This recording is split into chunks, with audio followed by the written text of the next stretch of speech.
Buenas, mi nombre es Rafael Hernán Cáceres Petkovich, soy ingeniero en sistemas de información, graduado de la UTN Regional La Plata.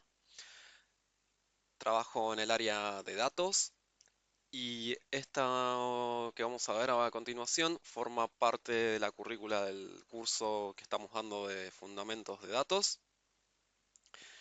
Y más específicamente lo que vamos a ver a continuación es un poco cómo se estructura un proyecto, qué es algunas cosas o terminología que se utiliza en los procesos ETL, qué librerías a veces nos conviene trabajar, qué cosas en Python nos conviene utilizar. Y vamos a ver un proyecto, digamos, con una estructura muy simple, que es como uno debería comenzar a principio, y después cómo llevar esa estructura básica a una un poco más formalizada para poder trabajar, digamos, con las distintas etapas o stagings eh, que vayamos a tener en nuestro proyecto. Bien, como habrán visto ya en el curso, y vamos a hacer un breve repaso, los procesos de ETL justamente son de extracción, transformación y carga, ¿no? Que son de las siglas en inglés, Extract, Transform, and Load.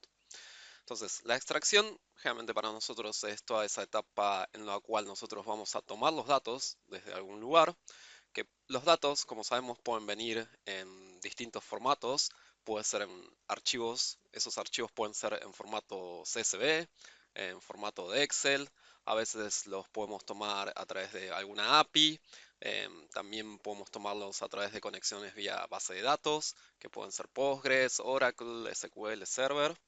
Y bueno, esa digamos que es la parte fundamental, ¿no? Que ya habíamos hablado justamente en las clases. Es saber de dónde vamos a tomar el origen de datos, si existe ese origen y si a nosotros, digamos, ese origen nos sirve así como está o le vamos a tener que aplicar algún tipo de transformación. Por lo general, a veces suele pasar que cuando son planillas de Excel o, digamos, son otros tipos de archivos que también pueden ser CSV, que se exportan a través de Excel, vamos a notar que no está acorde a lo que nosotros vamos a necesitar para trabajarlos. Entonces, ahí aplicaría justamente la T de transformación o esa capa de transformación. Nosotros lo que vamos a hacer es justamente limpiar los datos, es decir, por ejemplo, si algún dato, como ya vimos, puede venir en un formato incorrecto, por ejemplo, fechas. Las fechas es siempre medio caótico porque tenemos justamente formatos de tipo de Estados Unidos, formatos justamente de acá, y cada uno maneja el formato de fechas diferentes. Eso depende de cada organización, empresa, cómo es como las van a manejar. Yo, por lo general, las manejo en formato de acá, Nacional Argentina, pero en algunos otros lugares te exigen que esté en otro tipo de formato, ¿no? Entonces, un poco hay que adecuarse a eso. También hay como una imposición en base a los programas que utilicemos, muchas veces las bases de datos, cómo trabajan con las fechas y todo eso, que ya vienen de una forma, entonces eso también nos obliga como a estructurarnos, ¿no? Pero digamos que en el resultado final lo importante es que nosotros lo mostremos como el organismo, el cliente o la persona que va a estar utilizando los datos más le convenga. Eso siempre a tener en cuenta. Si bien en la base de datos se puede almacenar de una forma, nosotros siempre lo vamos a tener que visualizar de la forma que nos están solicitando o como mejor sea visualizado, ¿no? Entonces, acá vamos a estar también aplicando, por ejemplo, toda la lógica de negocio en esta parte de transformaciones y todo lo que necesitemos. Y después tenemos la parte de la carga, ¿no? O sea, una vez que nosotros hicimos toda esa lógica de transformación y todo eso, ¿en dónde lo vamos a querer disponibilizar? Para eso nosotros tenemos que almacenarlo. Entonces, para almacenarlo vamos a tener bases de datos, pueden ser archivos de tipo Parquet. Estos son bastante utilizados para todo lo que es Big Data y todo procesamiento de alto rendimiento. Y, por ejemplo, también puede ser que la carga termine en otro archivo de formato CSV o otro formato de archivo Excel, ¿no? Bien, continuando, hay lo que se llama arquitectura de capas y acá, dependiendo un poco la visión de cada uno o qué librito fue leyendo o qué curso fue practicando, está dividido en las etapas staging o como medallas, ¿no? Esto es, depende de uno vaya a trabajar y como mencionaba antes, muchas de las buenas prácticas a veces provienen del lugar de donde uno está trabajando, pero digamos que yo los llamo como que son diferentes niveles y en cada nivel ocurre algo. Entonces, mi visión, tanto si usan como staging o por medallas, es básicamente son niveles y en cada nivel va a ocurrir algo. Entonces, por ejemplo, en la arquitectura de capas vía staging tenemos lo que se llama raw, que sería como los datos crudos, o sea, tal cual nos llegan a nosotros, digamos, sin ninguna modificación. Es como nosotros los extrajimos de la fuente de origen. La parte ya de staging sería como un área en donde están ahí los datos, se le empiezan a aplicar algún tipo, parte de limpieza y todo eso. Es donde nosotros ahí justamente vamos a después hacer unos ajustes, procesarlos y va a pasar a la siguiente etapa, que es la de procesado. Una vez que ahí nosotros aplicamos todo lo que vimos en las anteriores partes del curso, con Python y todo eso, mismo también, no hace falta que estemos trabajando, digamos, con Python y todo eso. A veces con el mismo Excel, si no es, digamos, mucha cantidad de filas y todo eso, podemos aplicar los mismos conceptos. Por eso a veces digo, hay que estructurarse en base a lo que uno le conviene más, la herramienta, ¿no? Entonces, retomando esto, la parte de procesado sería cuando ya tenemos los datos justamente ya transformados y logrados, justamente para tener ya casi toda la lógica de negocio, la lógica que precisemos conformada. Y por último, nosotros lo que podemos hacer es como armar como algo, una etapa más para que justamente cuando lo vamos a presentar en un tablero, por ejemplo, esos datos estén lo que nosotros llamamos desnormalizados y sean más fácil para visualizar o hayamos armado algún otro tipo de estructura, por ejemplo, alguna estructura tipo estrella o algo que nos convenga en base, por ejemplo, a lo que trabaja Power BI. Y entonces ahí es como que es la facilidad dependiendo el programa final que vayamos a utilizar.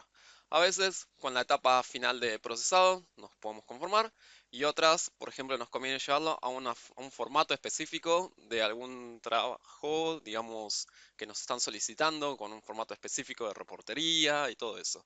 Esa parte de reportes, digamos, es la que puede variar generalmente dependiendo de las tecnologías que vayamos a utilizar. Ahora, con la arquitectura de capas por medallas, que son bronce, silver y oro, también es muy similar. Si se fijan, yo le puse casi prácticamente, si van a ver, la que es raw, que sería como la etapa cruda, es similar. Bronce sería como los datos que uno va a leer.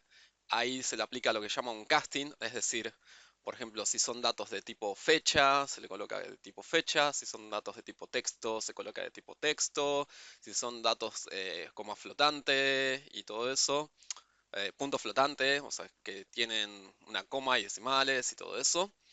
Después tenemos los datos en los cuales se van a aplicar las lógicas y limpieza, digamos, de las reglas de negocio, cómo el dato debería estar para el negocio. Sería como la etapa de plata. Y por último, ya cuando queremos entregar los resultados a los distintos tipos de tablero o distintas tecnologías por ejemplo, además de Power BI, está Superset, puede ser en un reporte tipo Excel, lo que sea. Nosotros ahí lo estaríamos volcando en la etapa de oro, ¿no?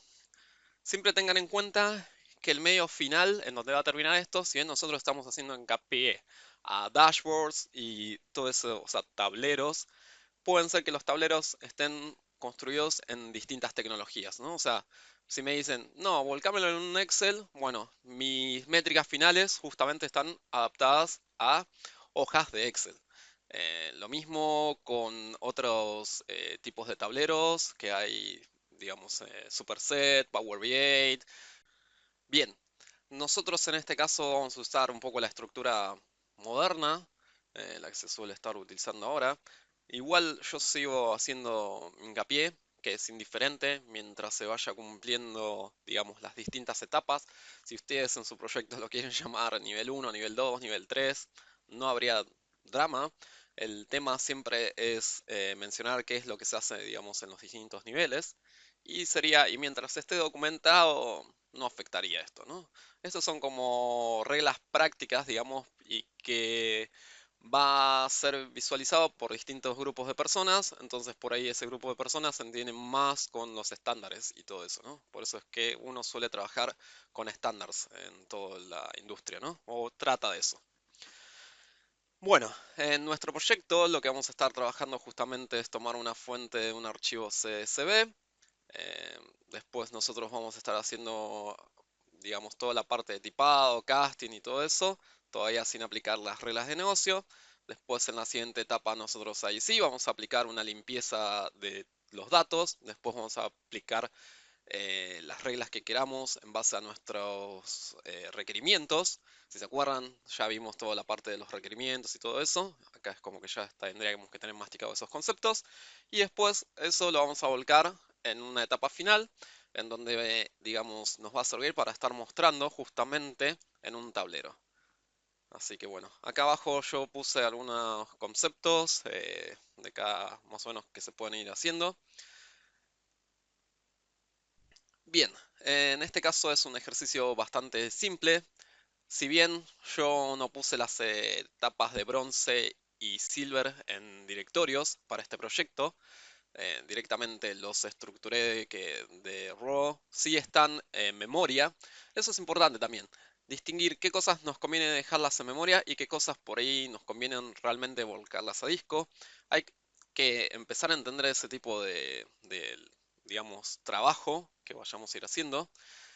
Si se acuerdan, hay muchos de los procesamientos que cuando son pocas cantidades de filas y poca cantidad de filas se traduce a poca cantidad de megas que estamos trabajando.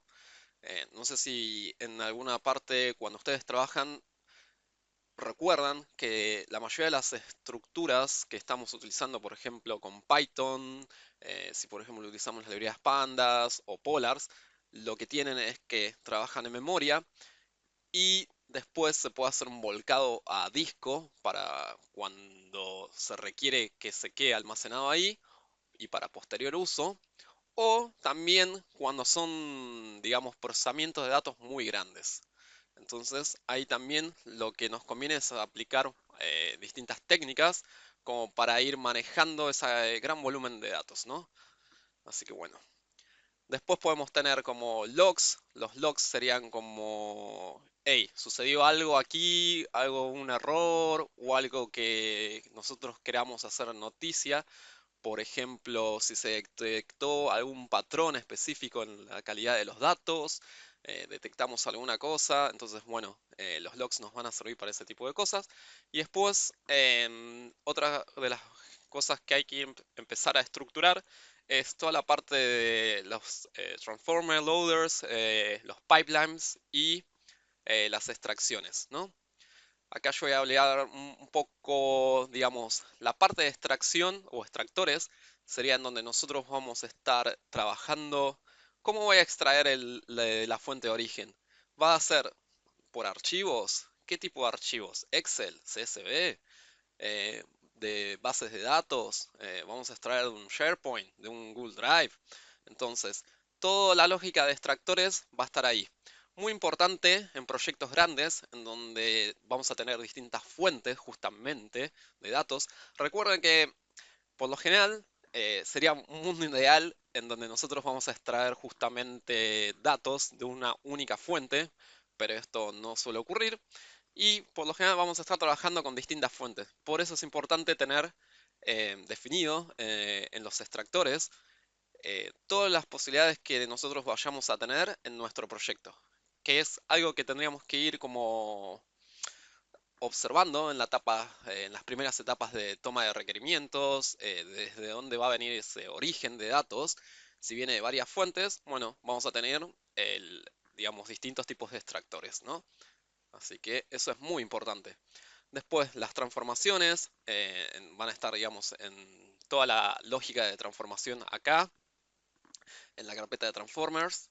Después vamos a tener la lógica de los loaders, o sea, toda la parte de las cargas finales. Por ejemplo, si lo vamos a querer volcar en archivos CSV, archivos de tipo planillas de cálculo, archivos, digamos, o Parquet, digamos, en CSV separado por comas, por punto y coma, UTF-8 y todo ese tipo. O si lo vamos a terminar cargando en una base de datos o en distintos tipos de base de datos y todo ese tipo de cosas. Bien, continuando con esto, la parte de quality o calidad. Yo dejo los términos en inglés porque a veces es un poco más práctico, pero pueden hacerle, digamos, una traducción, no hay drama, eso depende siempre de cada proyecto. La parte de calidad, nosotros podemos hacer como previas evaluaciones de calidad de los datos y ver justamente cómo es que están viniendo esos datos y todo. Nos interesa mucho en las primeras etapas, justamente.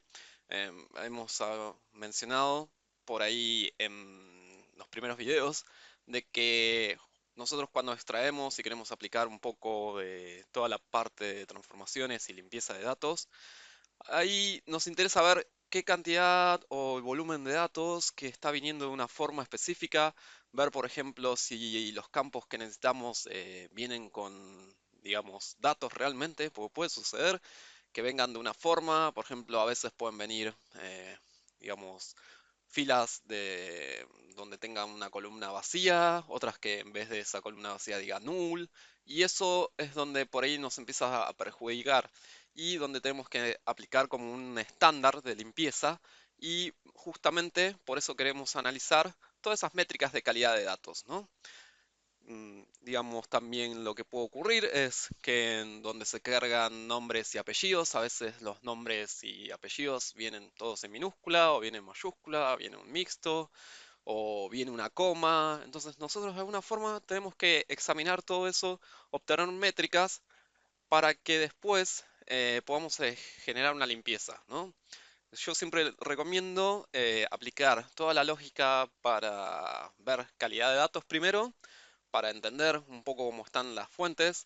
A veces vienen como necesitamos, otras no. Y a veces tenemos que aplicarle algunas adaptaciones, como ya había mencionado con el tema de las fechas, ¿no? Que es el gran problema.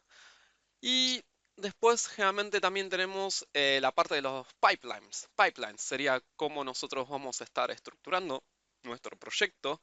Por ejemplo, si depende de una fuente primero de extracción y después eso se aplica a una lógica de transformación y después tener otra extracción de otro y aplicarle a esa otra fuente una transformación y al final esos dos, digamos, grandes volúmenes que transformamos los volvemos a procesar, ahí hacemos algún conjunto de lógicas de negocio y ya con eso lo cargamos. Entonces todo eso estaría estructurado en el pipeline, ¿no?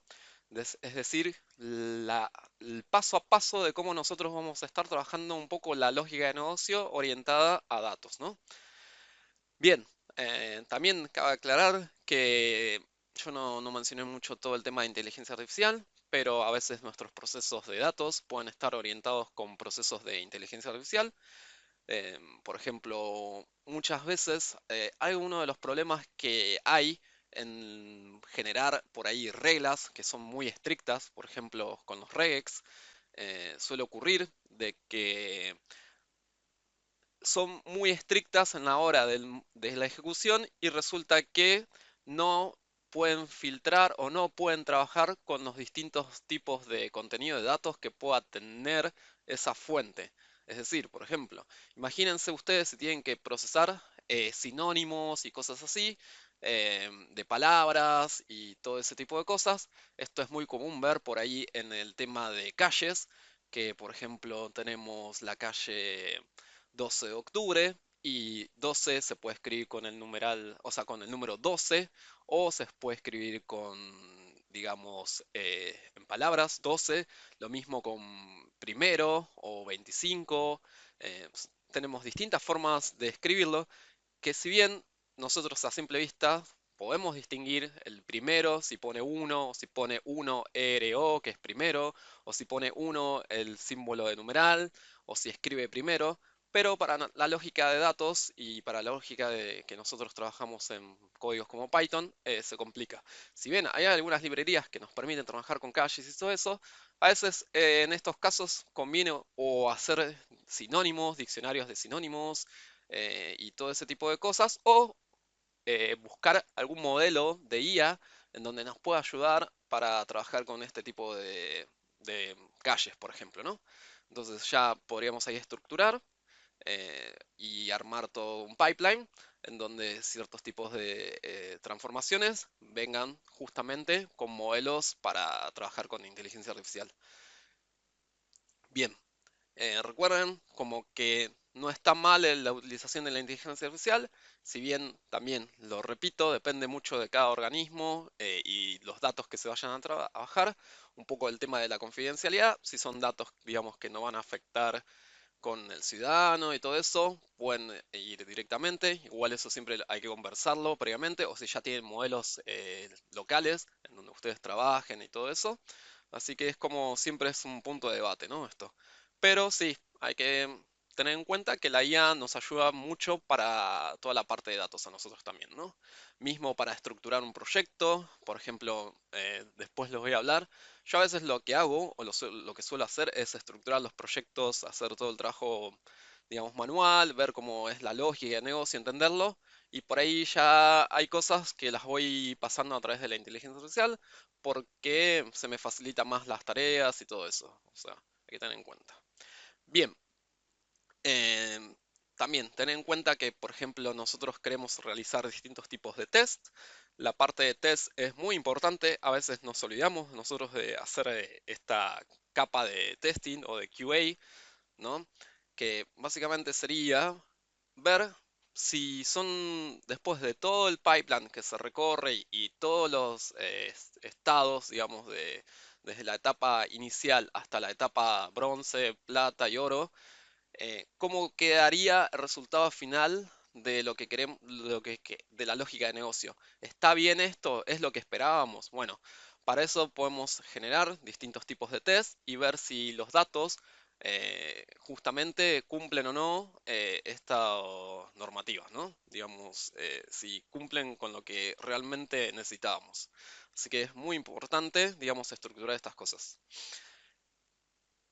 Bien, no voy a entrar ahora mucho en detalle, pero después cuando muestre el código voy a hablar un poco de la parte de PyProject y UVlog y todo eso, que son un poco ya más específicas de código, pero bueno, ahora quería ir mencionando un poco toda la secuencia lógica de cómo íbamos a estar trabajando.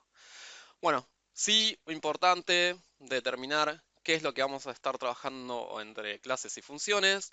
A veces nosotros, la parte de clases es importante para todo lo que es las lecturas o las fuentes de los distintos tipos de archivos y estructurarlas ahí. También como para coordinar los pipelines y configuraciones y todo eso. Y después sí vamos a estar trabajando con funciones específicas como para hacer, por ejemplo, una limpieza de datos. Para ver un resumen de una planilla, para validar, contar cantidad de nulls, contar cantidad de blancos y todo eso, ¿no? O sea, como que estructuramos de esa forma entre clases y funciones, ¿no? Eso es más allá de la parte de programación. Bueno, hay algunas cosas que era lo que justamente mencionaba antes, es que a veces nosotros queremos hacerlo todo en una clase gigante y es lo por ahí que un error por ahí de principiante. No hagan este tipo de cosas, conviene a veces siempre dividir como en pequeñas clases que hagan funciones específicas cada clase y todo eso para no engalletarse y tampoco que tome muchas responsabilidades esa clase, ¿no? O sea, eso es más que nada por el tema de toda la parte de, digamos, programación orientada a objetos y todo eso. Si bien nosotros solemos, a veces dicen que la gente que trabaja en datos no es muy, digamos, amante de toda la parte de objetos y todo eso, pero digamos en algunos proyectos, esto lo digo por justamente que uno usa por ahí Jupyter Notebook y todo eso, y que a veces el Jupyter Notebook lo que te permite trabajar, como vieron, es como por celdas y cada celda que nosotros vamos trabajando podemos aplicar un proceso de, por ejemplo, extracción, transformación y como que al final de cuentas Jupyter Notebook o cualquier tipo de tecnología de ese tipo lo que nos permite es hacer una exploración inicial, pero cuando ya queremos pasar a un proyecto en donde va a correr esto de forma automatizada todos los días y todo eso, ya Jupyter Notebook pasaría justamente a segundo plano y, eh, digamos, para una etapa así de conocer la lógica de negocio, pero ya cuando lo queremos automatizar, por ejemplo con tecnología como Apache Airflow, que corra, por ejemplo, un proceso de ETL todos los días en un determinado horario y todo eso, ya tenemos que estructurarnos, digamos, con todo lo que se sabe de programación orientada a objetos, ¿no? Es más que nada para ponerlos un poco en contexto, ¿no? De por qué esta parte de clases y funciones y todo eso. Si bien nosotros durante el curso estuvimos trabajando más con Jupyter Notebook, pero bueno, por eso es como que quería agregar al curso esta parte de una lógica de ETL armada para que, por ejemplo, esto pueda correr en cualquier momento. Bueno, acá vamos a ir viendo que yo lo voy a ir explicando así muy brevemente, porque no soy muy fan de explicar a veces la parte de código, más que ahora que con todo el tema de la inteligencia artificial, puedes pedirle ahí que te explique. Me interesa más que entiendan los conceptos y todo eso. Después ustedes pueden ir explorando los archivos de código e ir viendo un poco, pero algo bastante importante es que el pipeline sería como extraer, es hacer la extracción, digamos, en este caso de este proyecto por un archivo CSV. Después, cuando nosotros como vamos a aplicarle una limpieza y todo por ejemplo, distintos filtros que queramos sacar para averiguar, por ejemplo, en este proyecto de ventas, por eso elegí algo muy simple, y después realizar distintas agrupaciones y después como dar como la ejecución total del proyecto.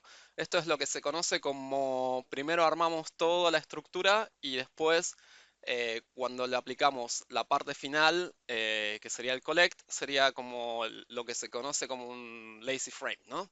Es como que vamos a ir estructurando el pipeline de cómo va a ser nuestro proceso de TL y después al final se ejecuta todo esto, ¿no?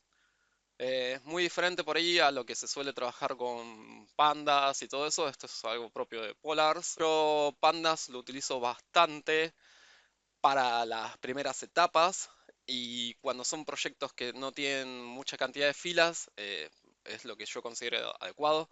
Igual de eso iba a estar hablando un poquito más adelante. Cuando conviene utilizar pandas, cuando conviene utilizar bolas, cuando conviene utilizar otro tipo de tecnología y todo eso, ya por ahí como Spark, para hacer Big Data y todo eso, ¿no? Así que bueno. Y por lo último, la última etapa, una vez que nosotros obtenemos todo el resultado de nuestro pipeline, es guardarlo, digamos, en algún lado. Y después, bueno, podemos, muy importante esta parte de los loggers. Nosotros a veces solemos hacer lo que es mostrar en pantalla con los print. Bueno, acá la parte de logs, considero que es importante ya empezar a trabajar por ahí con eso, que sería que se guarde o que se visualice. Eso, armarse una clase de loggers es muy importante. Hay ya igual en Python como distintos frameworks para trabajar esto, así que tampoco es como que hay que explorar mucho o armarse su propio logger y todo eso, pero está bueno. Bien, llegamos a la parte que ya medio que había tirado un preview y todo eso, y que yo considero que es algo fundamental. Yo considero que empezar con pandas es lo más adecuado. Si bien es como que quería dar una breve introducción de Polars, porque considero como que es la plataforma o digamos el framework de datos que se trabaja actualmente, ya para grandes volúmenes de datos y todo eso, sin tener que ir a buscar tecnologías como de sistemas distribuidos como es Spark y eso, ¿no? O Hadoop y todas esas cosas. Entonces, digamos, para el que está recién iniciando, Pandas es digamos, es fabuloso. Digamos, esto una librería, framework, en donde nos va a permitir a nosotros trabajar con datos, como dice acá. ¿Cuándo vamos a utilizar uno y otro? Bueno, Panda yo diría para un nivel inicial está perfecto, para proyectos de chico a mediano, así, chico mediano sería a lo que yo digo por volúmenes de datos, ¿no? Siempre estoy trabajando eso y cantidad de transformaciones que tengamos que hacer, ¿no? Después, toda la parte de Excel o planillas de cálculo está muy bueno. La verdad que le hicieron un muy buen trabajo y siempre las actualizaciones de Pandas vienen con mejoras y todo eso. Ya a veces nos toca trabajar con proyectos que están, digamos, hechos en Pandas, entonces, bueno, conviene continuar con eso. Y bueno, tiene fácil integración con distintos tipos de lo que hablábamos, con módulos para la parte de inteligencia artificial, como Scikit-learn y todo eso, que también facilita. Digamos que Pandas es como un estándar que se incorporó bastante bien en el mercado. Ya está validado, tiene muchas compatibilidades con distintos ecosistemas que nosotros vamos a estar trabajando. Entonces, como que está muy bueno para nivel inicial, ¿no?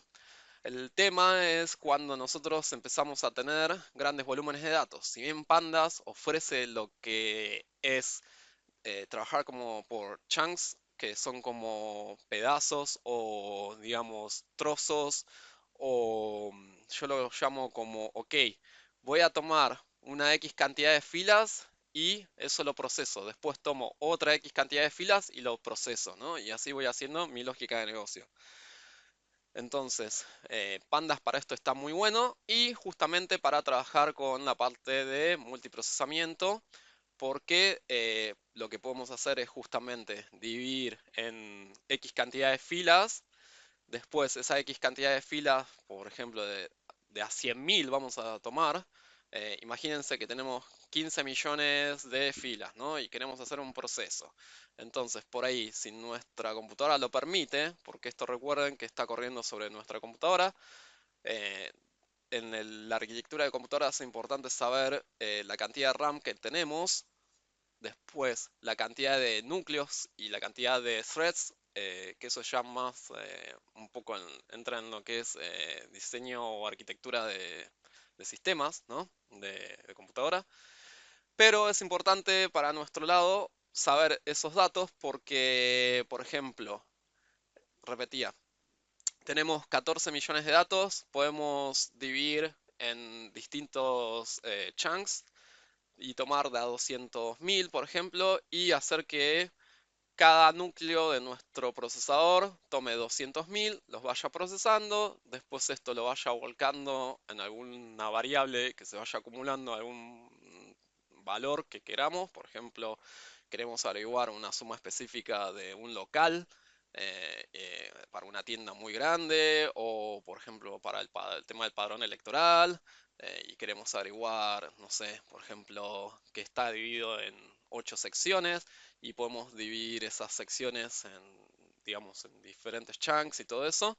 Entonces con Pandas te lo permite hacer, se puede llegar a, por eso es como que digo, bueno, se puede llegar a trabajar con algo mediano, pero después ya es como que también estos procesos, así en donde tenemos que trabajar con varios cores y dividirlo, se empieza a complicar porque ya requieren como que a veces, ¿qué pasa si se revienta una parte del proceso? ¿Cómo lo retomo? Y todo ese tipo de cosas. Y hay que empezar a hacer lógicas medias de asegurarnos que la calidad de final de datos es lo que esperábamos, ¿no? Entonces, por eso Polars salió como una alternativa y incorpora justamente todo lo de multithreading ya nativamente. Nosotros no tenemos que hacer prácticamente nada, sino que evalúa nuestra arquitectura de la computadora y con eso justamente, si bien tiene algún tuning de parámetros y todo eso, digamos que trata de usar eh, los recursos de la computadora a su mayor provecho, ¿no? A diferencia de Pandas. Bien, otra cosa es que también con Polars podemos trabajar con la parte de GPU. A veces digamos, tenemos la CPU, que es el microprocesador, y tenemos que es la GPU, que es la placa de video. Algunas cosas a veces nos conviene hacer procesamiento en GPU, más que nada cuando son todos cálculos que son muy repetitivos y donde no tengan lógicas como de muchos, si pasa esto, hago lo otro, sino que sabemos que son cálculos directamente sin mucha lógica de condicionales. Entonces ahí es cuando a nosotros nos conviene ir trabajando un poco más con el tema de la GPU. Polar nos permite hacer esto. El tema justamente que es el procesamiento de Polars con GPU o todo eso, que por ejemplo con NVIDIA y CUDAs, las librerías y todo eso, está muy atado al universo más de servidores y con Linux, ¿no? Sería también. Entonces, ahí yo recomendaría como punto después a futuro, si ustedes si quieren seguir siendo o trabajando con la parte de datos y a volcarse un poco en el mundo este de Linux, ya que les va a dar un poco más de beneficios que trabajar en Windows, ¿no? Bien, y para cuándo nos conviene entonces ir a trabajar con Polars, es como nosotros mencionamos que vamos a tener que trabajar con ya millones de filas, son proyectos ya más grandes. em, Acá yo no estaba hablando mucho de Parquets, pero digamos que Parquets es como el estándar para trabajar con datos de millones de filas. Es un formato que lo que tiene es que trabaja de forma comprimida y trabaja a nivel de columnas, a diferencia de otros tipos de formatos, y es como el estándar justamente para cuando uno trabaja en procesamiento, por ejemplo, de GPU, en Spark o Hadoop y todo eso, ¿no? Entonces, como que la siguiente etapa para ustedes sería como ir a ver qué es Parquet, cómo se trabaja, cómo nosotros lo podemos leer.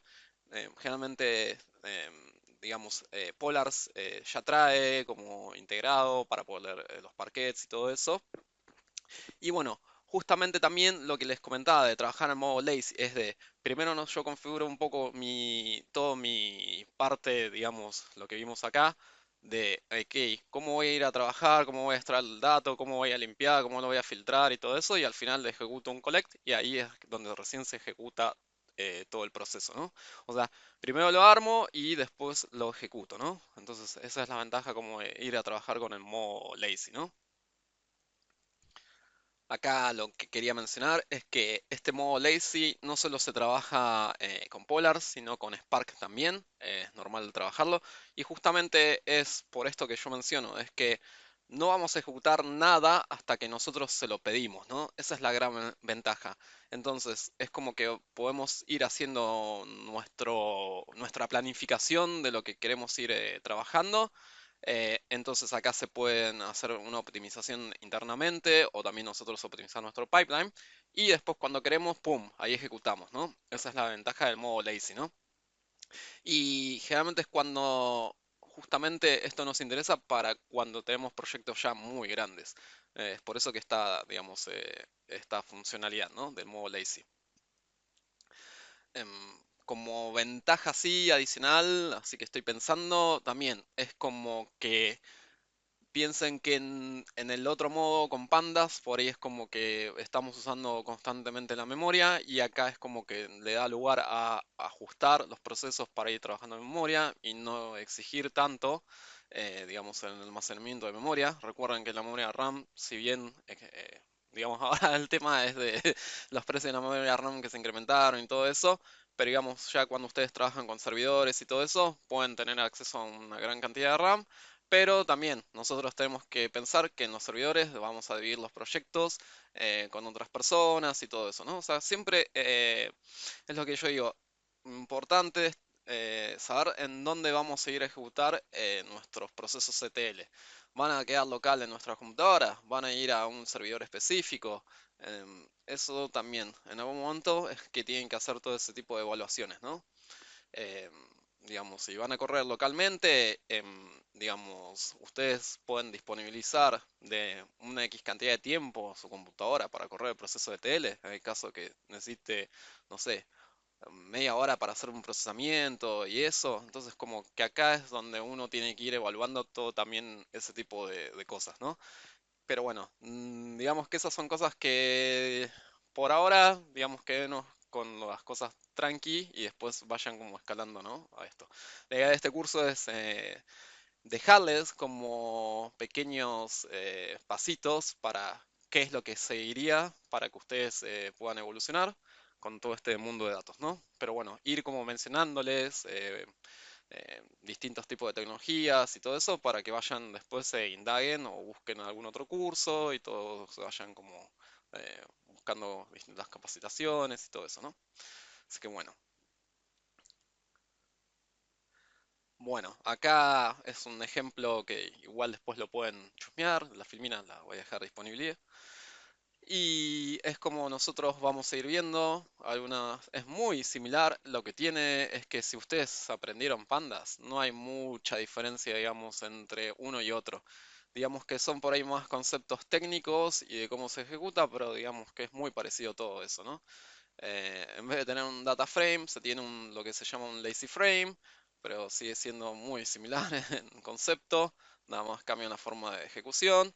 Así que después también nosotros cómo queremos trabajar con, digamos, lo que estamos queriendo procesar, si vamos a tomar unas fechas, cómo la vamos a trabajar esa fecha, cómo le vamos a aplicar un casting. Fíjense que, por ejemplo, acá es un cast y acá es un as type. Son lo que yo sigo diciendo, como que una vez que ustedes aprenden los conceptos, que para mí lo fundamental es que ustedes de este curso se lleven los conceptos.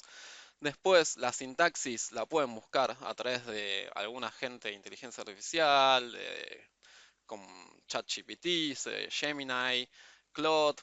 Recomiendo más por ahí ChatGPT para no gastar el tema de los tokens y todo eso. Claude está muy bueno para armar proyectos, pero bueno, el tema de que se consume bastante rápido los tokens para distintas cosas.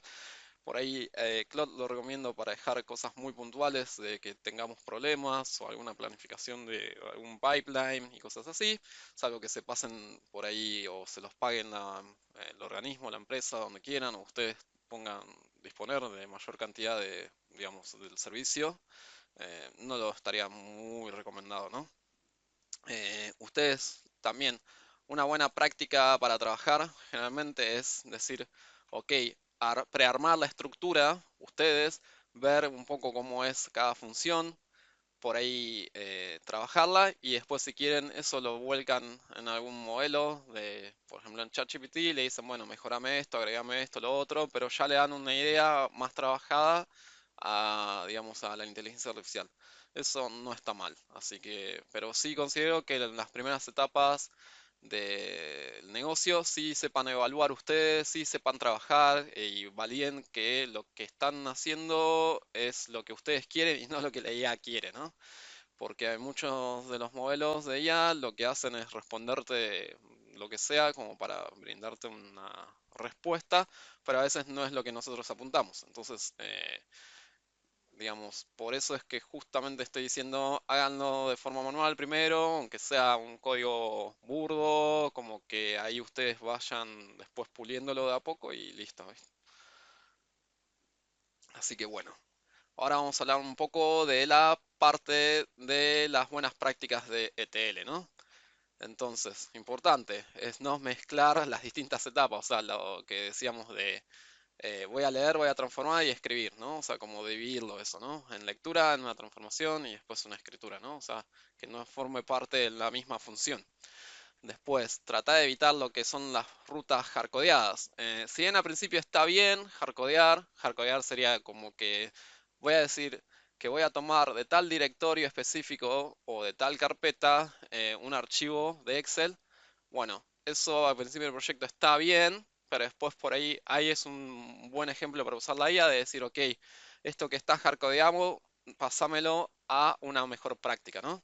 Entonces, lo que se suele hacer es crear como archivos de configuración, como puede ser un punto .environment o un punto .env, en donde ahí nosotros vamos a tener la estructura de nuestro proyecto y va a decir, ok, la fuente de origen va a ser acá, la fuente de procesamiento para, no sé, cuando esté en la etapa de gold es esta, y todo así, ¿no?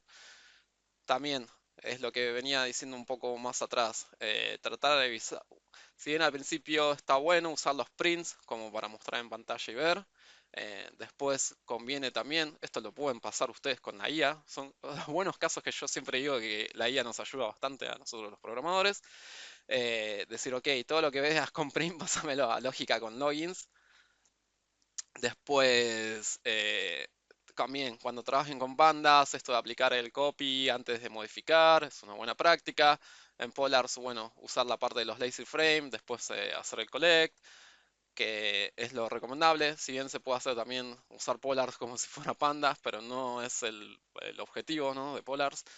Después, siempre un punto importante es todas las columnas que nosotros vamos a querer transformar tienen que tener, digamos, lo que nosotros necesitamos. Digamos, si esperamos que esa columna tenga un dato, que verificar que esa columna tenga un dato y no esté null o esté vacía, ¿no? Justamente ese tipo de cosas, porque después cuando nosotros aplicamos la transformación ya es tarde, ¿no? Y ahí es donde empiezan a venir los problemas. Entonces, siempre eso es bueno y por eso yo creo que lo mencioné, armarse los diccionarios de datos, armarse los diagramas de entidad de relación, saber qué datos son los que uno espera, de qué formato van a venir, si son de texto, son de fechas, son obligatorios o no, completarlos y ese tipo de cosas. Y después, por ejemplo, ya cuando estemos trabajando un poco más de forma profesional, usar, digamos, Parquets, no CSV.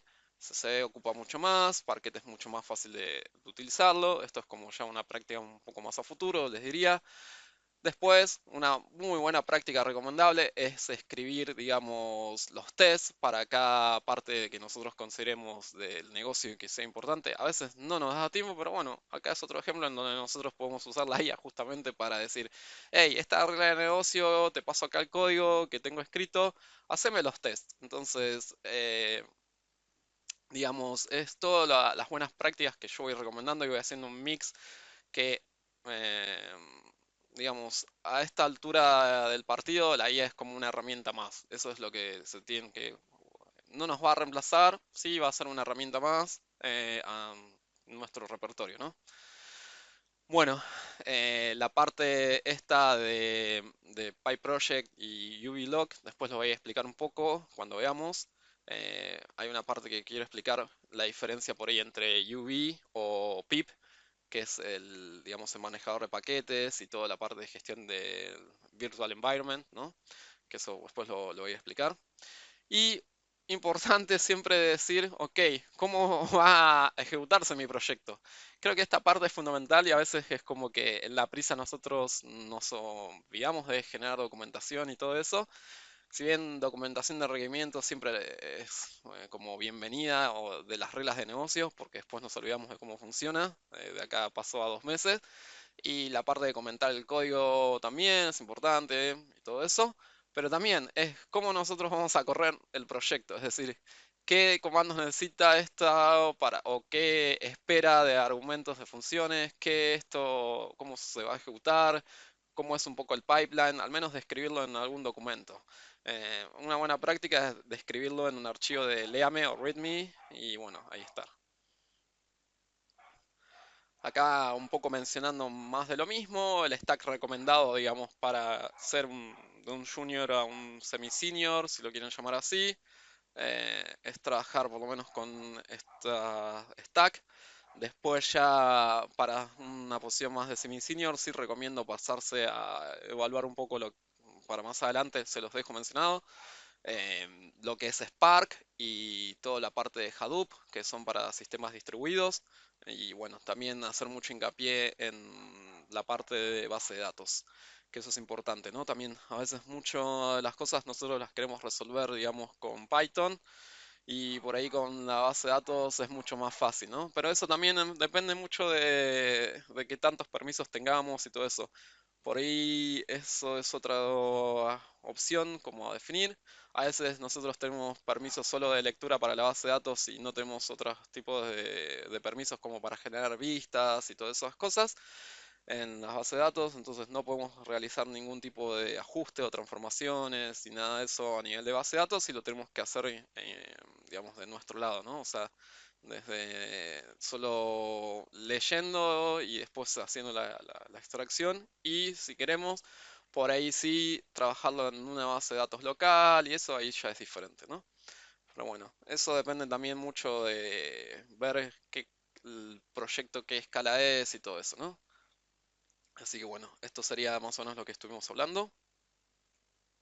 Y ahora sí, lo que vamos a saber es un pequeño proyecto, cómo está estructurado, pero antes voy a hablar un poco de cómo nosotros, si bien hablé de cómo funciona Python y Pandas en una de las clases, ahora voy a explicar un poquito como la parte más moderna, ¿no? Por eso yo quería incorporar esta clase para explicarles un poco la lógica actual, ¿no? De cómo se está trabajando con datos.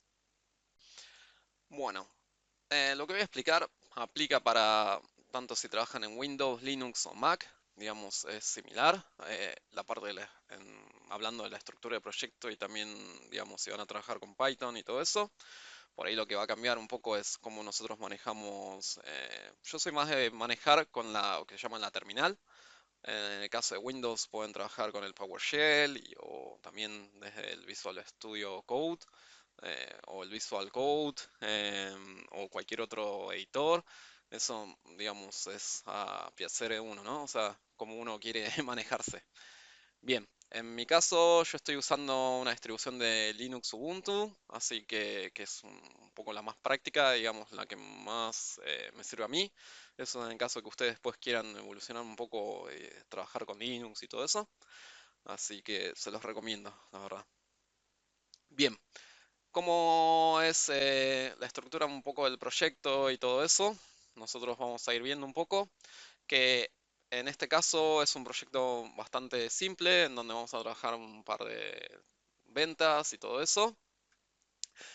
Lo que tiene es que yo a mí personalmente me gusta trabajar con una estructura básica, primero para entender la lógica de negocio, ver cómo vienen los datos y todo ese tipo de cosas.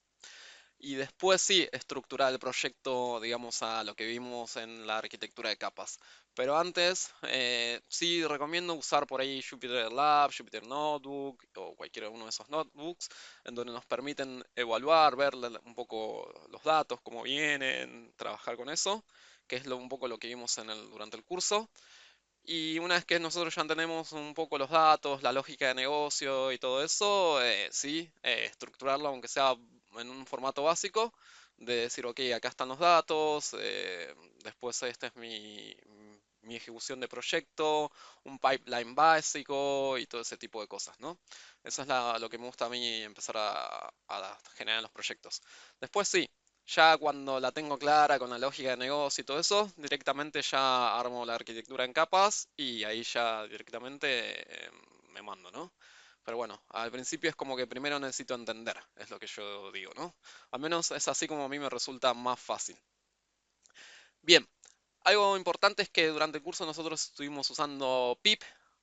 Mi recomendación es que usen por ahí más adelante, una vez que por ahí ya dicen, ok, me siento un poco más seguro, entiendo cómo trabaja Python, entiendo cómo armar un proyectito básico y todo eso, pasar a otra herramienta que se llama UV, esta, V. Si ven acá, UV, yo estoy trabajando con la versión 0.11. Es una, digamos, lo que tiene es que es mucho más fácil para administrar los proyectos de Python, ¿no? Entonces, a mí me resulta más cómodo, entonces porque justamente lo que tiene esta herramienta es que es una suma de todas las herramientas, tanto de pip, del VEM, que es el Virtual Environment, y todas esas herramientas. Entonces, como que es más fácil de gestionar los proyectos ya. Esto se los recomiendo que una vez que ustedes más o menos se dan maña, pásense a UV, ¿no? Sí, a veces dicen que UV es más rápido que pip, ¿no? O sea, el pip es la otra herramienta que nosotros hemos visto un poco para gestionar paquetes. Si se recuerdan, nosotros vamos a trabajar a nivel de paquetes, es decir, cada de las cosas que necesitamos como pandas o alguna librería específica son paquetes, es lo que se llama en Python. Entonces, con UV nos permite crear directamente el proyecto, nos permite justamente también correr el proyecto, generar el virtual environment y todo eso. Y lo que tiene es como que es más fácil de reproducir en distintos sistemas, ¿no? O sea, si esto yo lo quiero llevar a otro lugar, es mucho más fácil de trabajarlo justamente por las configuraciones que nos permiten trabajar UV. Algo que para mí es fundamental y que se van a ir encontrando un poco con todo en el mundo de programación, porque siempre digo, hay como, tenés la etapa de análisis, tenés la que es ver los requerimientos, después ver un poco cómo vas a trabajar las reglas de negocio, ya diseño y todo eso, y después la parte de programación. Es que en el mundo de programación te vas a encontrar con versiones de los paquetes, versión de Python y todo así, ¿no? O sea, siempre todo tiene una versión. Entonces, muy importante es saber con qué versiones vamos a estar trabajando de cada uno de los proyectos, también esto documentarlo, porque no es lo mismo trabajar con una versión de Python 2 en un proyecto que una versión Python 3, 3.11, 3.12 o 3.14. Entonces, algo particularmente por ahí que les va a resultar al principio molesto puede ser el tema de, de las versiones cuando trabajan con los paquetes. Por ejemplo, cuando van a trabajar con pandas, ver en qué versión lo van a querer trabajar, porque justamente les interesa que más que nada cuando esto lo vuelquen a un servidor, que el proyecto corra tal cual está en sus máquinas. Si bien hay algunas tecnologías que pueden asegurar eso, que por ejemplo son a través de contenedores, Docker y eso, todavía requiere buenas prácticas de nuestro lado en el tema de programación de proyectos. Entonces, UV lo que nos permite justamente es, a través del archivo este que ven acá, UVlog, es ver cada paquete en qué versión está trabajando en nuestro proyecto para que después cuando lo pongamos en otra computadora, en otro servidor o en otra máquina, tenga siempre la misma versión. Entonces va a tener las mismas dependencias, va a tener la misma versión, entonces nos vamos a asegurar del tema de que se va a poder reproducir este proyecto en cualquier máquina sin ningún tipo de error, ¿no? Esa es la gran ventaja para mí de usar UV. Si bien nosotros con pip podemos ver, generar los requirements.txt, ahí poner las versiones y todo eso, eh, en UV ya te lo maneja de forma automática, ¿no? Esa es la ventaja para mí. Bien, para ver un poco la estructura de este proyecto,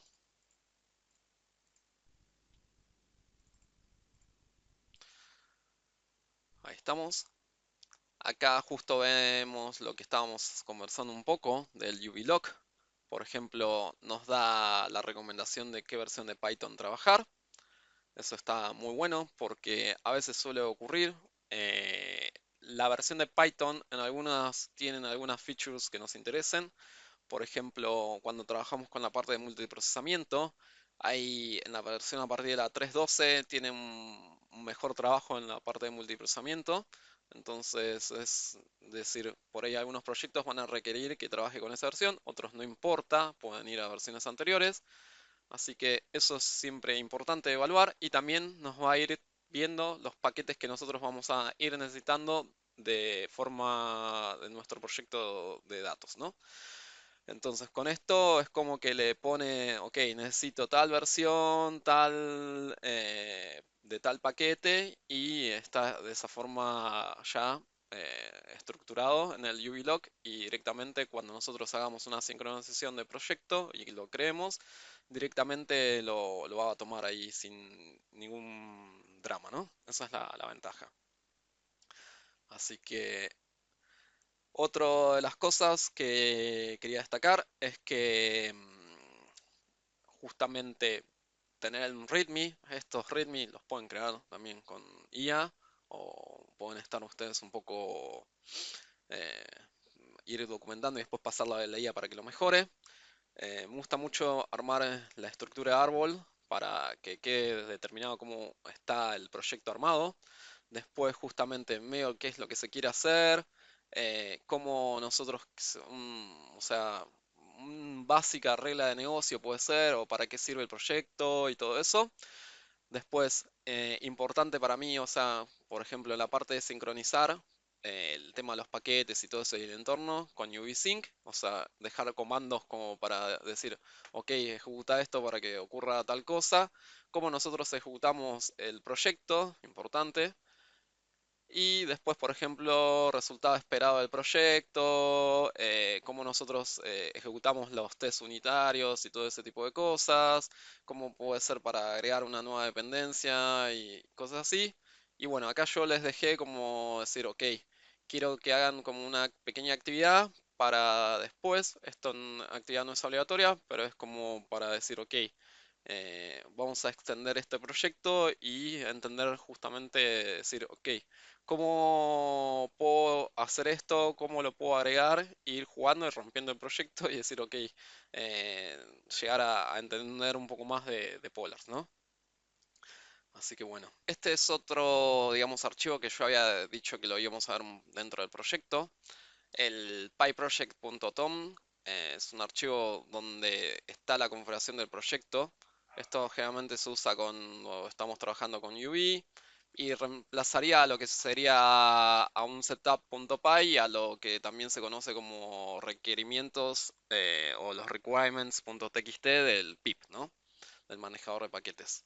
Así que esta sería como la versión un poco más moderna para trabajar con UV. Generalmente acá nosotros lo que tenemos es agrupar digamos, la configuración básica de nuestro proyecto, después dependencias que nosotros vamos a querer ir trabajando específicas y la parte importante para mí también es la configuración de toda la parte de PyTest, ¿no? O sea, para hacer las pruebas de las reglas de negocio. Así que este archivo, digamos, es donde está todo unificado el proyecto y es como que ir a buscar ahí es mucho más fácil que ir a buscar en distintos archivitos separados, ¿no? Es como que esa es la gran ventaja, en mi opinión, ¿no? Pueden diferir y todo eso, pero bueno, yo les voy mostrando un poco la parte de cómo se trabaja en proyectos así un poco más actualizados y modernos. Bien,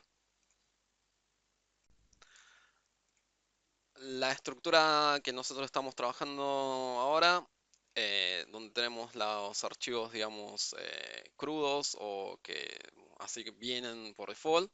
En este caso es un archivo CSV. Ahí está dividido en columnas que son fecha, organismo, producto, categoría, cantidad, precio unitario, estado. Si se fijan, es un CSV separado por coma, no un punto y coma ni nada.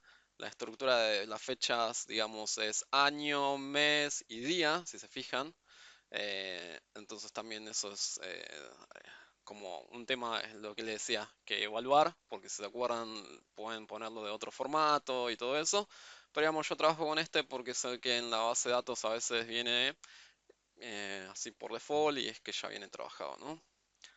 También a veces se le incrementa con el tema del horario, si esto por ejemplo es una venta que se produjo en un sistema online y todo eso, agregar el horario es muy importante, así que también, y ahí también entra todo el tema de trabajar con el fecha más 24 horas o fecha MPM y todo ese tipo de cosas, ¿no? Así que el tema de fecha siempre es, es un medio caótico a veces.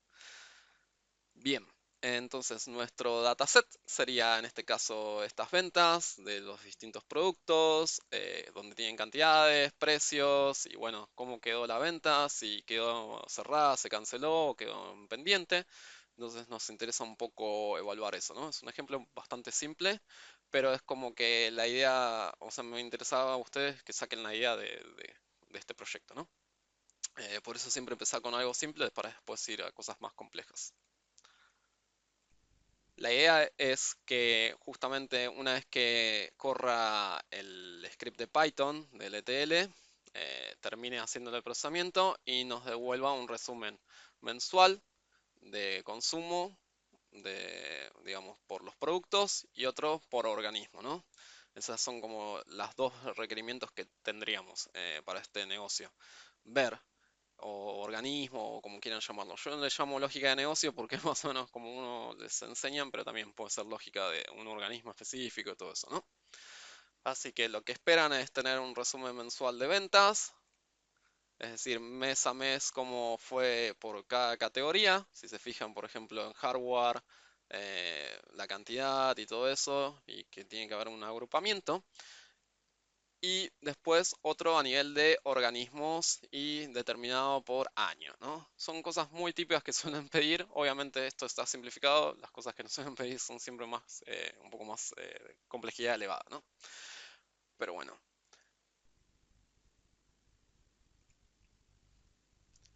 algo por ahí importante, me quedé una pausa ahí, es muy importante si nosotros trabajamos con Git, que puede ser tanto GitLab, GitHub o cualquier tecnología donde nosotros hospedamos nuestro código en la nube, es trabajar con un archivo que es .gitignore, en donde nosotros no vamos a incluir ciertos datos que van a ir a Git, ¿no? O sea, justamente no nos interesa el virtual environment, todo lo que está en caché, archivos de configuración, archivos procesados y ese tipo de cosas. A veces también los archivos, digamos, crudos tampoco nos interesa agregarlos y todo eso, ¿no? Porque eso es como que puede, también toda la parte de credenciales o cosas así, no nos interesa subir digamos, a la nube ni nada de proyecto para que después no haya ningún tipo de problema, ¿no? O sea, todo el tema ese siempre hay que tener un cuidado y todo lo que queramos ignorar y de subirlo lo vamos a poner en el git ignore, ¿no? Esto ya es más para la parte de programación, ¿no? Bien, ahora nosotros lo que vamos a ver es que nosotros nuestro proyecto lo dividimos en la parte de un menú principal, digamos una ejecución principal de pipeline, y después donde nosotros vamos a realizar las transformaciones y que vamos a hacer distintos usos de las funciones, lo tenemos como en otro sector, que es en esta parte de las transformaciones. Si se fijan acá está puesto como funciones. Estas funciones nosotros vamos a estar usando polars justamente y esta es una forma de documentar que puede ser el numeral o esta de las comillas, las tres comillas, en donde se abre también y se cierran. Una buena práctica es hacer este tipo de documentación, es escribir, digamos, en la función, qué devuelve la función y qué es lo que hace la función. Esa es una buena práctica en programación, ¿no? En este caso, nosotros estamos viendo que tenemos una función para leer las ventas. ¿Esto qué sería? Leer las ventas de un CSV en este caso. Después es cómo nosotros vamos a trabajar esas ventas, o sea, cómo vamos a ir preparando. Y después preparar las dos lógicas de negocio que nos solicitaron, el resumen por organismo y el resumen a nivel mensual, ¿no? Entonces acá vamos a ir armando un poco la lógica esa. Si se fijan y lo que estaban viendo ustedes con Python, acá es muy parecido, o sea, mientras ustedes, y también es muy parecido a todo lo que se trabaja con base de datos, por eso una vez que entran en este mundo y empiezan a trabajar con base de datos, empiezan a trabajar con pandas y polars, en ciertos aspectos es muy similar, lo único que cambia es la sintaxis, es lo que digo. Pero mientras ustedes mantengan los conceptos es lo importante, es lo que quiero que se lleven. Después la lógica de la sintaxis, todo eso va a venir con práctica, ¿no? Así que bueno. La parte por ahí, digamos, importante es saber leer las ventas, cómo nosotros vamos a ir trabajando esas ventas para, o sea, a veces nosotros necesitamos columnas extra de cálculo que van a servir para hacer, digamos, o en otra etapa de la transformación. En este caso nosotros vamos a justamente trabajar a nivel de agregar unas columnas para que nos puedan servir. A veces, por ejemplo, es importante saber el, por ejemplo, en este caso, necesitamos separar el año, el mes y dividir, digamos, el monto total. Si bien son cálculos muy simples, porque, por ejemplo, el año lo sacamos de la fecha, el mes también lo sacamos de la fecha, pero son como en distintas columnas que nosotros queremos que se agreguen y el monto total sería una multiplicación entre la cantidad de ese producto específico y su precio unitario, ¿no? Entonces, de esa forma nosotros agregamos y trabajamos, digamos, las nuevas columnas que queremos agregar para después hacer el cálculo por organismo y por resumen mensual, ¿no? No voy a hacer mucho hincapié por ahí en qué es lo que hace cada parte y todo eso. Cualquier cosa ustedes me pueden consultar, no hay drama. Así que, pero digamos, es muy similar a lo que estuvimos viendo, que por ejemplo nosotros queremos ver las ventas que están justamente en estado cerradas. Vamos a desechar las ventas que, por ejemplo, estaban en estado de pendiente o fueron canceladas. Eso es por lógica de negocio, que nos están solicitando así. Podríamos hacer después otra lógica en donde veamos las que sean, cuáles quedaron pendientes, cuáles fueron canceladas y todo eso. Eso les queda como una actividad a ustedes de tarea, ¿no? Y lo mismo acá, fíjense que estamos filtrando por estados de las que están cerradas y acá nosotros estamos ya agrupando por mes y categoría y estamos después haciendo una función de agregación en donde vamos a ver justamente lo que decíamos de ver la columna de monto total, que la estamos haciendo, es la que está agregada, que hicimos acá más arriba y todo eso, ¿no? Entonces, acá es como ir preparando cada función que vamos a ir ejecutando en nuestro pipeline. Eso sería básicamente en la parte de transformaciones. A veces se puede dividir en más transformaciones y todo eso. Por ahí les voy a mostrar ahora en otro ejemplito, un poco más complejo. Y acá estaría un poco digamos, la lógica que está acá armada individualmente, la agrupamos en un pipeline. El pipeline puede estar tanto en un archivo principal o en otro separado. Eso ya depende un poco de qué tan grande sea nuestro proyecto. Lo que les decía, por ahí esta parte de tener hardcodeado y todo eso no es buena, pero sí al principio no molesta. Esto por ahí tendríamos que haberlo colocado en un archivo separado y para poder después tomarlo. Pero bueno, no está mal ahora tenerlo así. Es lo que le digo. Es como al principio está bien, después es como que hay que ir haciéndolo gradualmente para poder incorporar estos cambios y buenas prácticas, ¿no? En los procesos ETL. Entonces, nuestro pipeline básicamente va a ser primero leer del dataset de ventas, de la función que nosotros habíamos creado en la parte de transformaciones. Fíjense que estamos importando dichas funciones, las tres que nos importan justamente para nuestro pipeline. Pueden tener funciones que sean locales, que se ejecuten a nivel de esta parte, digamos, por ejemplo, preparar venta. Fíjense que no está en el main acá, sino que directamente es una función que va a ser trabajada de forma local. Fíjense que preparar ventas se llama en resumen por organismo y también se llama en resumen mensual, pero no se trabaja a nivel del pipeline, ¿no? O sea que es un nivel a función local. Eso es importante. Pero sí, en el pipeline principal, nosotros nos interesan las tres funciones estas que están acá arriba. Bien, a continuación lo que vemos es que nosotros vamos a estar importando el dataset este, que es el ventas CSV, que es el archivo original, crudo, sin ningún procesamiento. Nosotros después vamos a estar guardando en un data frame los resultados, justamente. Recuerden que en Polars, cuando aplicamos el collect, es que recién se aplica toda la lógica de procesamiento y eso nos devuelve digamos, un data frame. En este caso, el data frame justamente lo vamos a guardar con un nombre variable de fe-organismo. Lo mismo vamos a hacer con el mensual. Y después lo que vamos a hacer es, en este caso sí, no hay drama porque queremos como visualizarlo en pantalla, porque es algo que queremos, estamos trabajando recién ahora, ver un resultado esperado de cada uno y después lo que vamos a hacer es ver de justamente la salida, guardarla en algún lado. En este caso la salida la vamos a estar guardando en la parte de procesados y va a tener este nombre y para el mensual va a tener este otro nombre, ¿no? Así que bueno, digamos, está hardcodeado, pero tiene buenas prácticas todavía. Lo importante es generar este tipo de variables porque es fácil después de trasladar a un archivo de configuración y no poner estos paths acá, digamos, en esta parte, por ejemplo. Porque ahí ya es como que se dificulta de todo eso la parte de lectura de código y es donde empieza a ser un poco así difícil de visualmente, ¿no? Buscar dónde se almacena cada una de las cosas y si pasa algún error. Pero digamos que acá también esto es una buena práctica porque ya de acá pasarlo a otro archivo es mucho más fácil, pues cortaríamos esto, lo pasaríamos y haríamos referencia nada más al archivo de configuración con su nombre de variable, ¿no? Así que esto sería. Bien, a continuación lo que vamos a hacer es correr este proyecto para ver un poco los resultados. Lo que voy a hacer es borrar esto, cada uno, para generarlos de nuevo. Bien, importante es que nosotros, voy a ver cómo es que se ejecuta el proyecto. Supongamos que esto yo lo corrí hace bastante y no me acuerdo. Vamos a buscar cómo es que se ejecuta. En este caso es usar uv run python main py. Entonces copiamos esto directamente.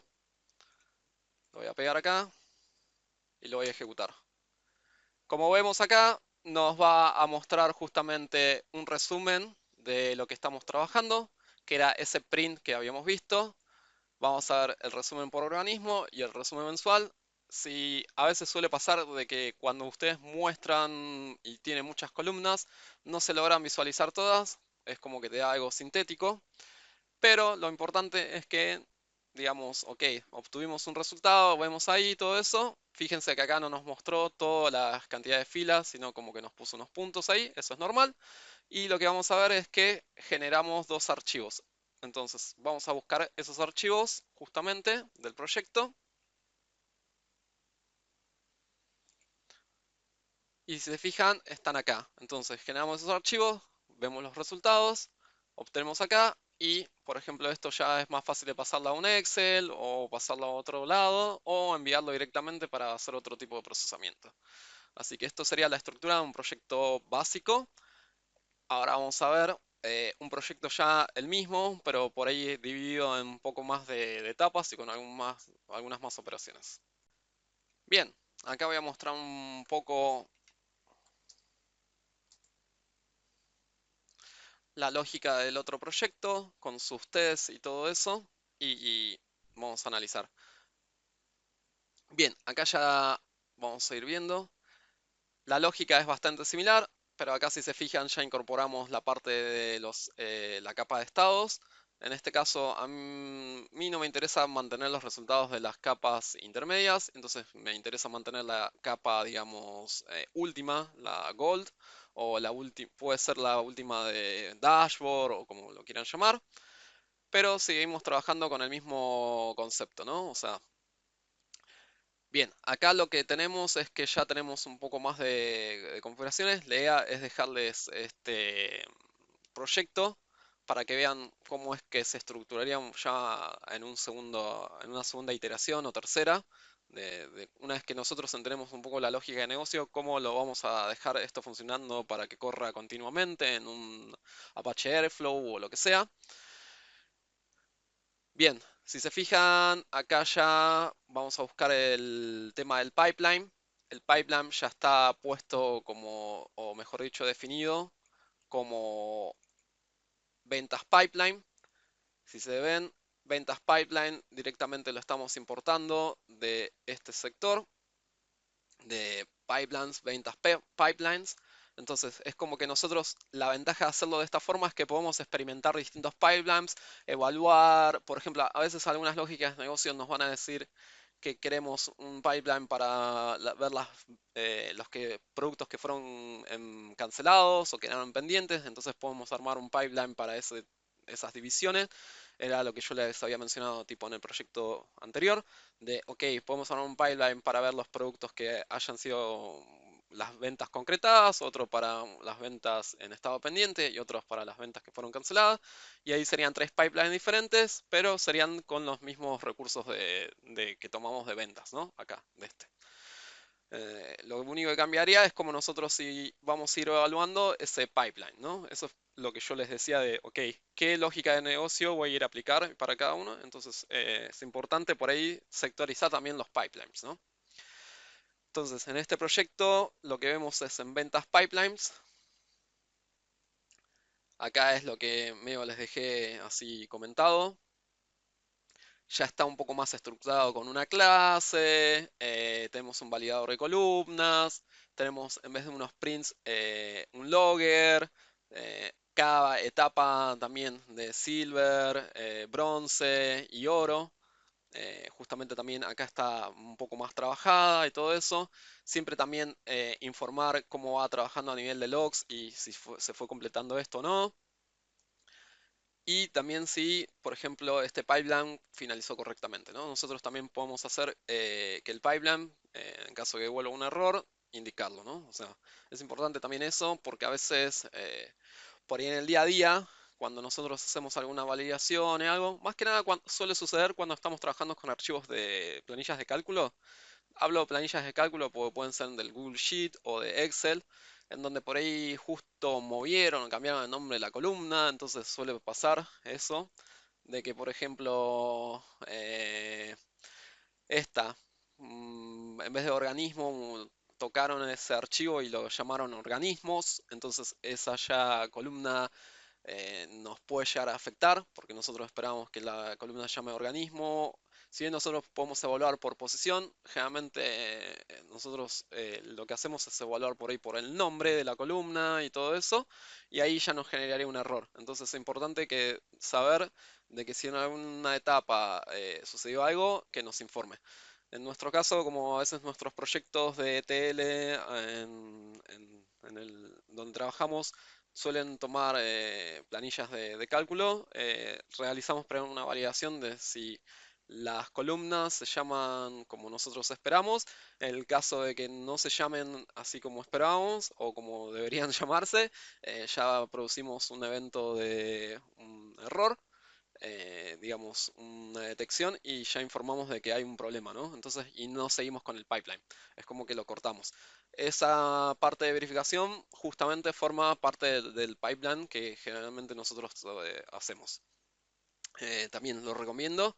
Por ahí a principio suena tedioso, pero ya en proyectos grandes tienen que considerar ese tipo de cosas, ¿no?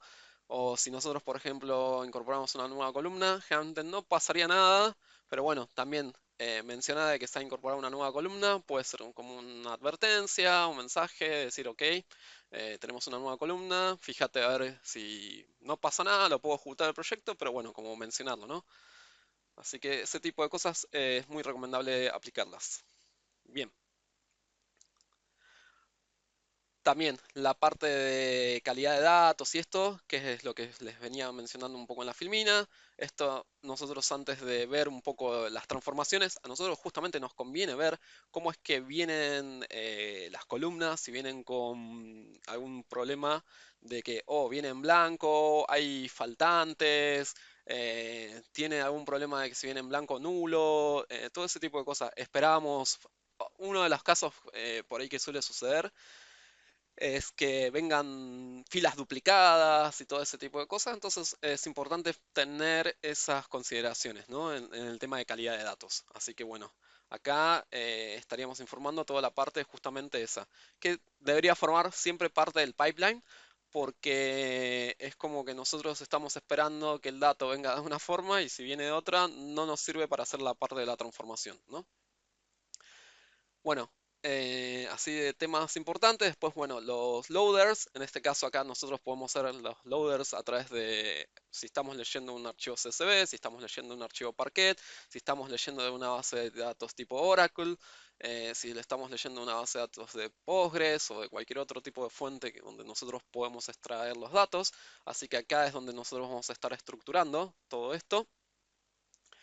La parte de, también de extractores, esto nosotros también o sea, tanto la extracción como la carga son como, fíjense que está puesto en carpetas separadas y son como clases separadas, en donde ahí nosotros vamos a ir aplicando, ok, para extraer un CSV se usa esta clase, para extraer de un Oracle se usa esta otra clase y así, ¿no? Entonces, eso es lo que importante a desarrollar ya en los proyectos como futuros, ¿no? Bien, toda la parte de mensajes de login y todo eso, también esto ya es más un poco más de programación y a nivel de sistemas, como nosotros vamos a querer ir, digamos, detallando todos los eventos que puedan llegar a ocurrir. Algo importante que era lo que les mencionaba era, por ejemplo, la parte de configuraciones de nuestro proyecto. Fíjense que ahora, en vez de estar en el archivo main justamente los directorios, que les dije que podían ser como una primera etapa, los podemos mantener mientras estén en variables, pero en otra etapa, fíjense que nosotros estamos cargando de otro lugar. Entonces, es importante como tener esa separación a nivel de, ok, si lo tengo que cambiar para todos, directamente lo cambio a nivel de este archivo y no tengo que ir cambiando cada uno de los archivos en donde yo estoy haciendo una búsqueda, un directorio de un archivo específico, ¿no? Eso es lo importante. Si lo cambio acá y lo uso en distintos archivos, es mucho más fácil de que si tengo que ir cambiando en cada uno de los archivitos. Así que bueno, esa es la gran ventaja de tener separado todas estas lógicas, ¿no? Después tenemos toda la parte de test. para nosotros queremos validar si la fecha, por ejemplo, viene de un formato específico, evaluar, por ejemplo, en la parte de test, generalmente nosotros ya es como que sabemos cómo debería venir una fila y evaluar justamente o un conjunto de filas, es como que ya está probado eso, porque nosotros ya hicimos los cálculos previos de forma manual o de alguna forma y validamos. Entonces, cuando nosotros vamos a aplicar un proceso de TL, nos interesa justamente ver si está produciendo el resultado que esperábamos. Por eso es importante desarrollar esos tests. Si bien es un poco tedioso porque tenemos que ya o tener un equipo de QA o de test y todo eso, pero al menos armar unos test básicos para que nosotros podamos conferir y ver que los resultados que estamos evaluando sean los esperados, ¿no? Así que sería un poco eso, la estructura del proyecto. Fíjense que, bueno, acá sigue siendo lo mismo, acá los paquetes y todo eso, y bueno, y acá el README, ¿no? En el caso que yo acá no puse las lógicas, digamos, para que se almacenen los datos en cada etapa, pero eso sería como cambiar directamente de que se almacene digamos, cuando estamos haciendo el pipeline, fíjense que nosotros cuando vamos a la etapa de Gold y todo eso, estamos haciendo acá digamos,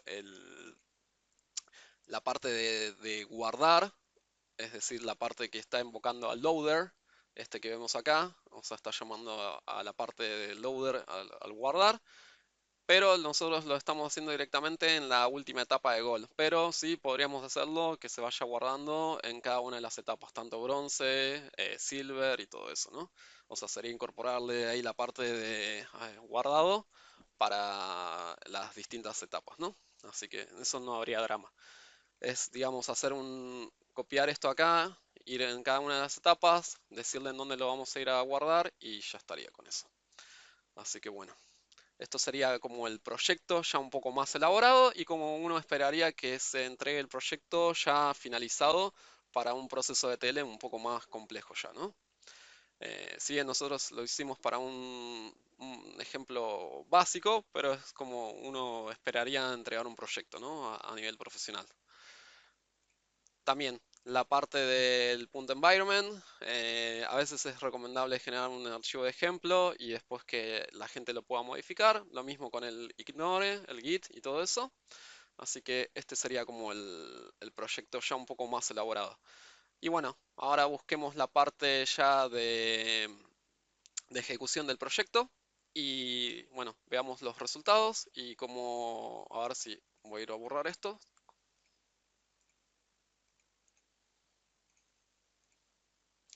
Y ejecutar el proyecto entonces. Bien, vamos a hacer una ejecución de este proyecto. Copiamos la línea de comando en donde justamente nos indica cómo correr el proceso de TL. Fíjense que acá directamente nosotros no, es como que vamos informando a través de un logger. El logger, la ventaja es que nos informa en el minuto que fue corriendo y todo eso. Esto es muy importante cuando por ahí están corriendo con procesos de ETLs que son ya de millones de filas y todo eso, para ir viendo cómo en cada etapa va aplicándose y en qué horario fue, si está en un horario esperado, y todo lo que nos pueda brindar información. A mí me ha sucedido que por ahí en algunas etapas me ha fallado, entonces saber en qué etapa falló el proceso de TL y hacer esos ajustes necesarios en esa etapa. Así que por eso considero importante toda la parte esta de hacer los loggers, ¿no? Y ahora vamos a buscar los resultados, que serían el resumen que habíamos generado por nivel de organismo y el otro a nivel mensual, que es lo mismo que producíamos anteriormente. Así que nada más que este proyecto está un poco más estructurado y es como ustedes por ahí al final deberían entregarlo.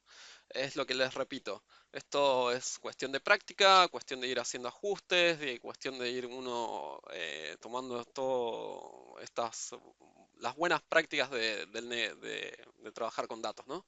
Y de programación. Bueno, esta era la idea de la clase que les había dicho. Como quedamos, esta clase va a ser grabada, no fue presencial en este caso. Y justamente si tienen alguna duda de eso, lo pueden dejar en el foro o directamente yo les voy a dejar mi email para que se puedan comunicar, mi email personal. Entonces ahí si tienen alguna duda a futuro o alguna consulta que quieran hacer, lo pueden hacer sin drama. Y por este momento ya sería el fin de la clase esta. Espero que les haya gustado. Como repito nuevamente, si tienen alguna duda, pueden comunicarse y espero que les haya sido todo bien.